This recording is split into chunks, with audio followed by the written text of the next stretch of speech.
اعوذ باللہ من الشیطان الرجیم بسم اللہ الرحمن الرحیم خلق السماوات والارض بالحق، اللہ نے پیدا کیا ہے آسمانوں اور زمین کو حق کے ساتھ، یعنی بامقصد ہے، نتیجہ خیز تخلیق ہے، یہ بے نتیجہ کا کار عبث اور باطل نہیں ہے۔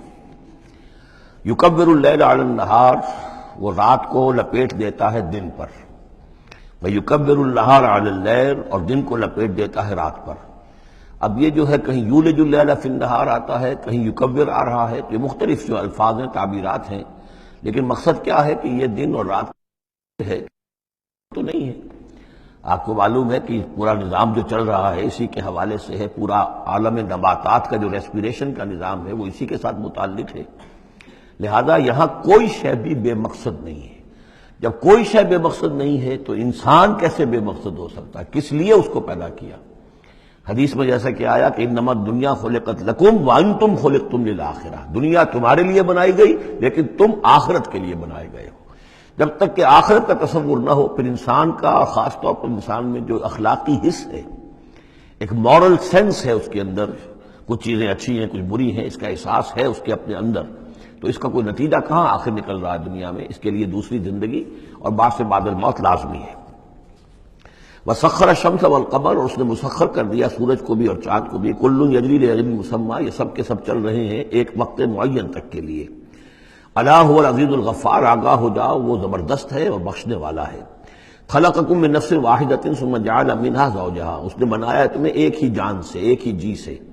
اب اس کو جو لوگ ایولیوشن کو مانتے ہیں یا سمجھتے ہیں کہ قرآن مجید کے ساتھ اس کے بعض اجزاء کی مطابقت ہے، وہ تعبیر کرتے ہیں کہ ایک ہی، یعنی ابتدا میں جو حیوانات پیدا کیے گئے ہیں، جو لوور اینیملز ہیں، بالکل شروع میں ان میں سیکس نہیں تھا، جیسے کہ امیبا ہے، وہ بس دو حصوں میں تقسیم ہو گیا، یہی اس کی اولاد ہو گئی، وہ جو باپ کہہ لے ماں کہہ لے وہ ایک ہی ہے۔ اس کے بعد ایسے بھی پیدا ہوئے کہ جن میں ایک ہی جانور میں دونوں سیکس ہیں۔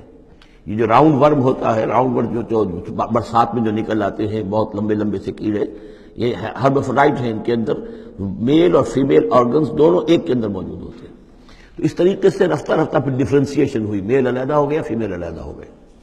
خلقکم من نفس واحدۃ ثم جعل منها زوجها، اسی جان سے اس کا جوڑا بنایا۔ وانزل لکم من الانعام ثمانیۃ ازواج، اور تمہارے لیے 8 جوڑے اتار دیے تمہارے مویشیوں میں سے۔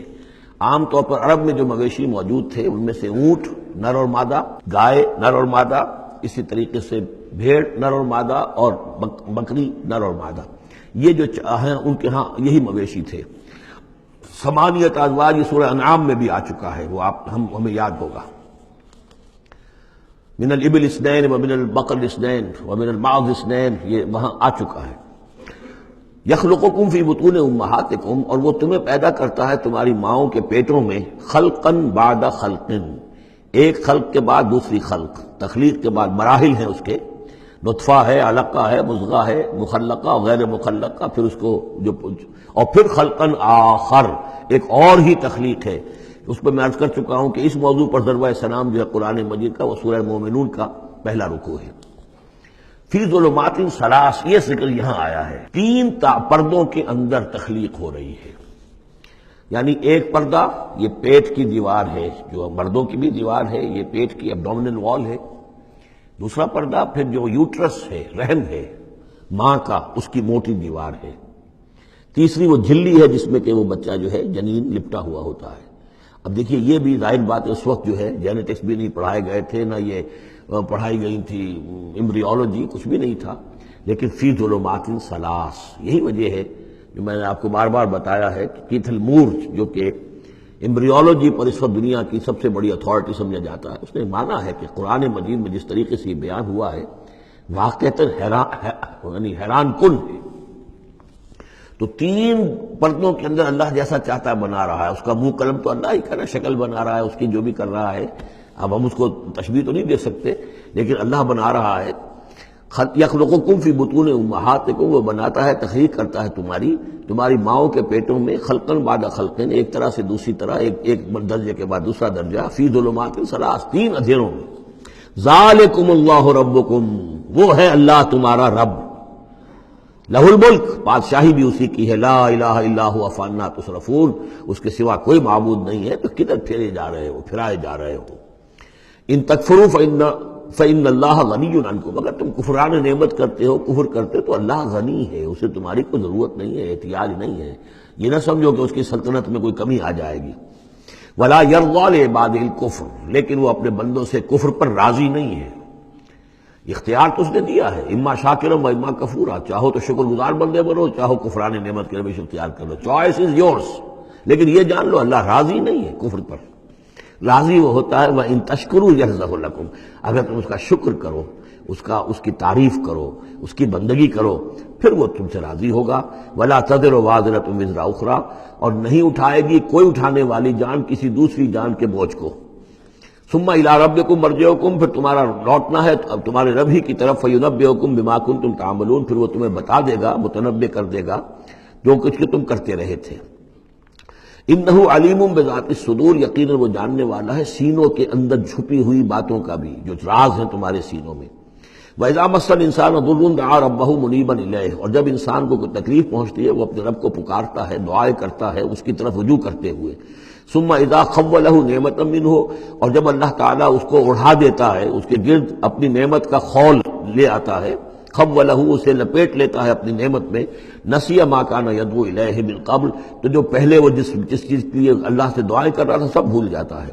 وجعل للہ اندادا، اور اس سے بھی بڑھ کر جو کرتا ہے شرارت وہ یہ ہے کہ اللہ کے مدے مقابل ٹھہرا لیتا ہے، لیضل عن سبیلہ، تاکہ بہکائے لوگوں کو اس کے راستے سے۔